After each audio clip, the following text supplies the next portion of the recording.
Another live stream, and in today's live video I want to talk about the Nintendo DS and the fact that it turns 20 in, well, this year, 2024. So I'm talking about the original DS, launched in 2004, and it was it was a fantastic console. Obviously it was the DS Lite took over and became superb, better in so many ways, and but I do have a real sort of fondness for the original DS. I've owned a fair few of them. I've owned a pink one, which you'll probably see in the thumbnail to this video, a silver one, a blue one. Actually, I've owned quite a few silver ones. I did a repair project for the DS. That if you check out one of my other videos, I bought this original DS in such poor state that most of the casing was missing, but it did still work. And I do love the original DS. The design and the feel of it was fantastic. I still don't think you can beat the D-pad on an original DS. It's just got such a different feel to the D-pad on a DS Lite.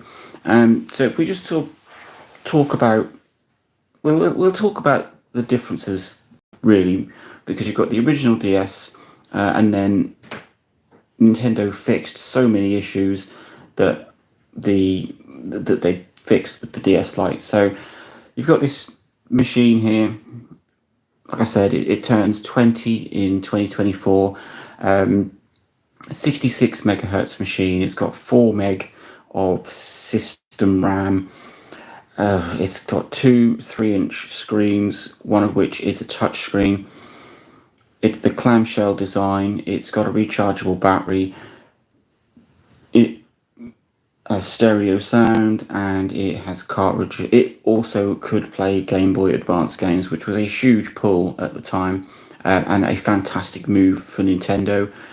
And while it's hard to look at the original DS without comparing it to some of the later revisions, and it's something that it's one of the reasons that the original DS these days gets overlooked. You've got the DS Lite was released in 2006, vastly improved over the original DS in lots of ways, and it has overshadowed the original DS. It took away some of the shine that the original DS had, and you have to remember what we were coming from before we got to the DS. So you had your Game Boy range and you had your Game Boy Advance range. Good consoles, don't get me wrong. Not so much the Game Boy Advance, not been a big fan of that platform.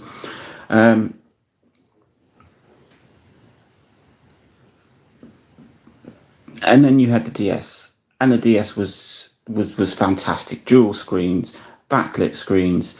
Actually, I don't. Someone correct me on whether the original DS was backlit or frontlit. I'm pretty sure it was backlit. And it had the fold-in design. The hardware inside was a huge improvement over the Game Boy Advance. You had games like Mario Kart and I think Mario 64 DS was a launch title for the DS, and it really did show what the DS was capable of. They wanted to pull away from this 2D Game Boy image, and they did that by using Mario 64 DS as a launch title, and it just showed you exactly what the DS was capable of. This little tiny 66 megahertz handheld machine that was 3D capable in some ways anyway. They did have to sort of dial down the graphics a little bit from the N64 version to make it work on the DS, but that didn't take away any of the shine. This was a little tiny portable machine that was capable of 3D games, and it was a success. It was a huge success. And like I said, it's overshadowed by the DS Lite, which, hands up, is way better. I much prefer. It brought with it a smaller design, a smaller sort of case altogether. That weird sort of curved shape that you got on an original DS was gone. It was more compact. The screen's way better. The brightness on the DS Lite screens and the whole contrast and everything on the DS Lite screen wise was much better. It had multiple brightness settings, whereas you just had on or off on the original DS. The battery life on a Nintendo DS Lite, even now, is phenomenal. You can get sort of 18 hours out of a DS Lite on a single charge. You could only get about 8 to 10 hours. I say only. That still beats pretty much any other handheld on the market from an original DS. So I am a huge fan of the DS. It's some of the reason I actually started this channel, and my early videos were pretty much all DS videos. DS Lite. I'm never been a huge fan of the 3DS range. I think if the 3DS wasn't backward compatible with the DS, I don't think it would have done very well.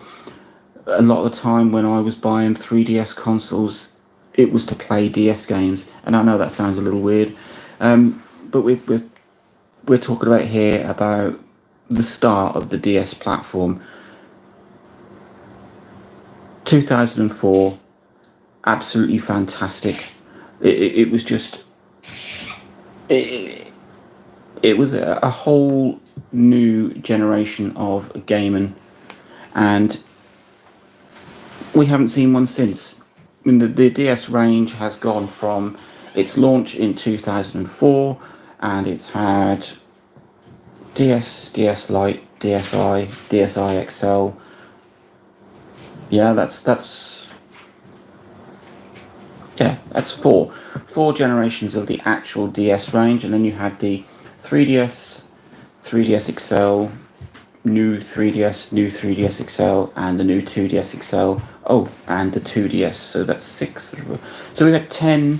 Someone please tell me if I'm wrong, but I think from my calculations, we've had 10 different versions of DS consoles that could play DS games. Let's go with that. So from 2004, the last DS was the new 2DS XL, released in 2017. That's a big range. That's... Ooh! Oh, my maths is terrible. 2004, so 2014. So that's about 13, 14 years of... Yeah, 13, 14 years of the DS range. And it all was kicked off with the original DS. Absolutely fantastic. I do love the original DS. I've owned several. It's not my favourite way of playing DS games. And there again, we go back to it's been overshadowed and replaced with newer versions. The DS Lite is a better option to play DS games than the original DS. My favourite way to play DS games is on a DSi XL. Awesome screens, bright screens, big console. But without the original DS, there wouldn't be the DS range. So this is just a little sort of tribute video. I've covered the DS, including the original DS, in multiple videos, and it's just one of those consoles. I didn't actually own one for a long time.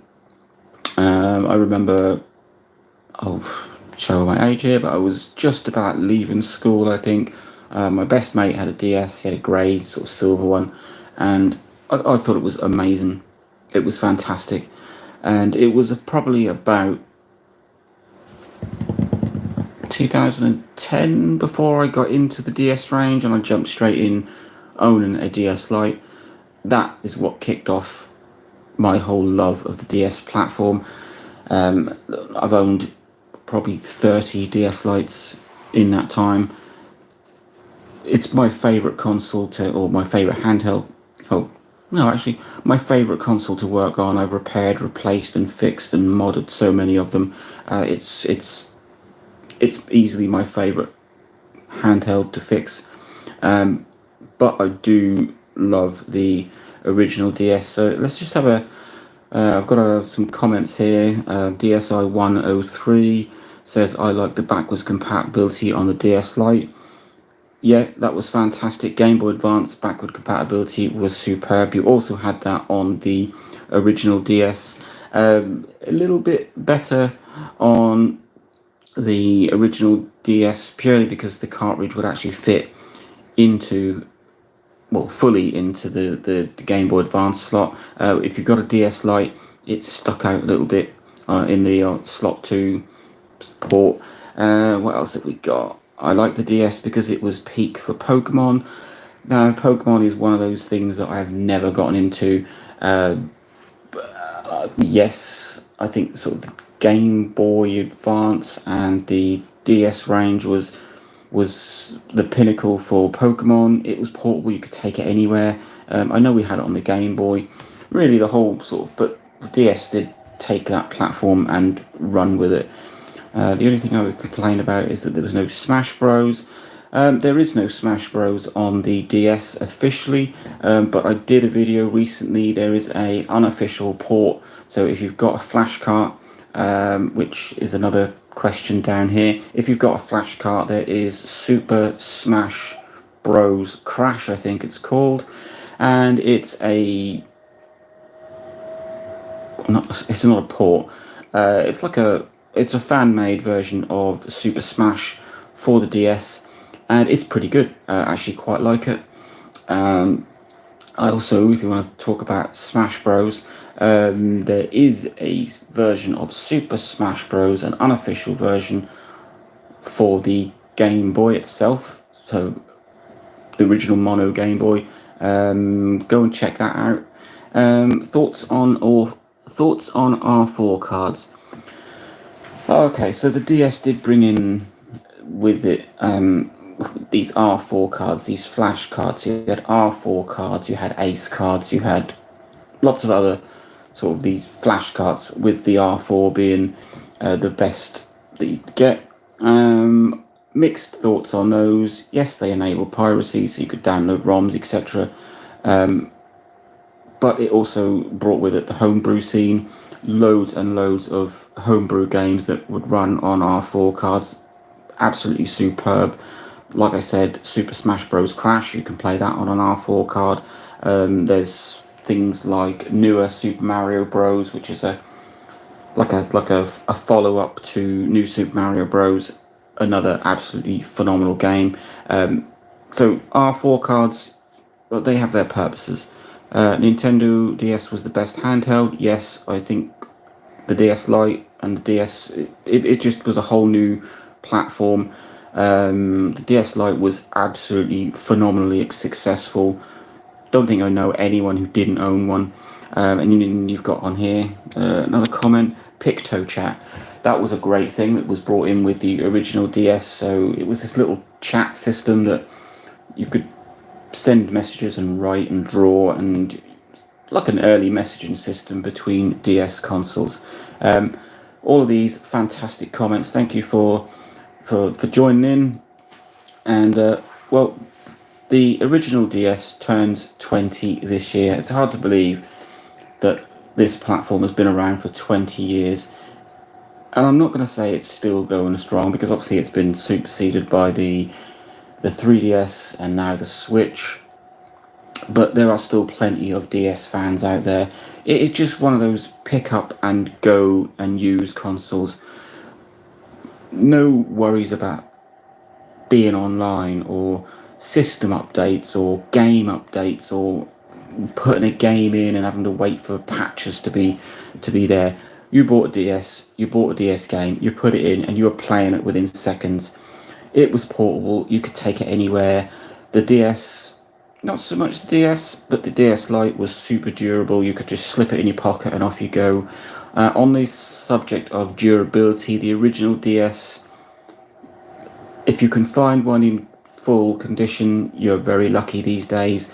The plastic on them is it's degraded over the years. It's so brittle. It's unbelievable. The hinges snap, and it's a common problem. So to find a DS that is in good condition, keep it, because the plastic just seems to disintegrate, and even just regular use can do that. But there we go. This is me talking about my love of the DS platform in general, and the fact that the original DS turns 20 this year. Absolutely fantastic. I do. It's difficult because, like I said, DSi XL, best console to play DS games on. DS Lite, phenomenal console. You see them everywhere. Everyone still goes, people still play them, and it's super portable, small, durable, excellent screens.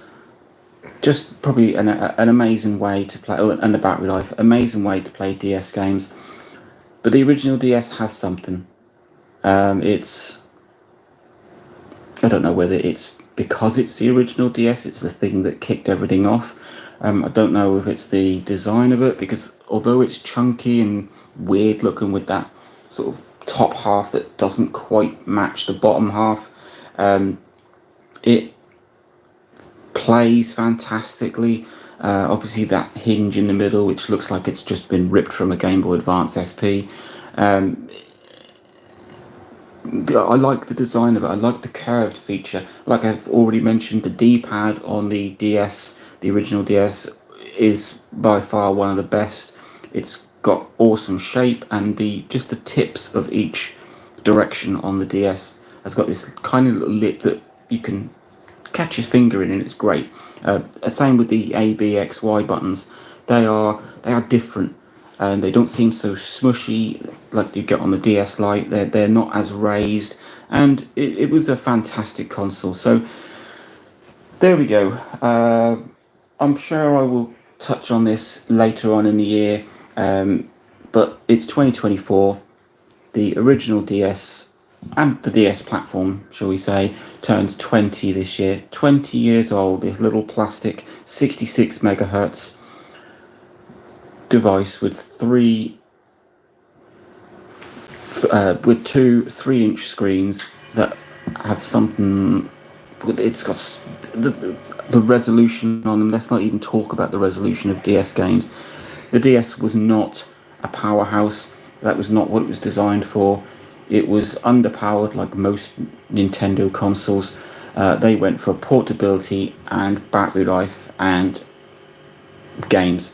That was it. And yes, some of the games look rough on them. You've got some 3D games that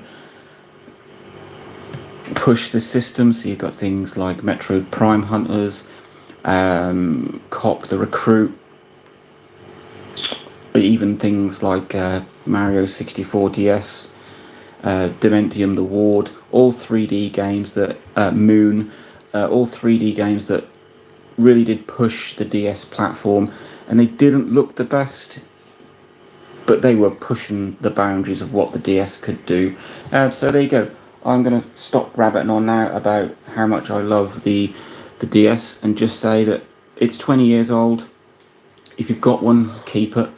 If you find one in good condition and one with a hinge that hasn't broken, keep it. It's a superb console. It's a piece of gaming history. It followed. Well, you had the Game Boy range, fantastic for Nintendo. Game Boy Advance, yeah, bit mixed. And then they went bang in there with the DS. So absolutely fantastic. I could talk about the DS for days on end, and it's what got me back into portable gaming, and it's what got me into Nintendo again. So thank you. Original DS, 20 years old in 2024. There you go. Link, like, subscribe, enjoy.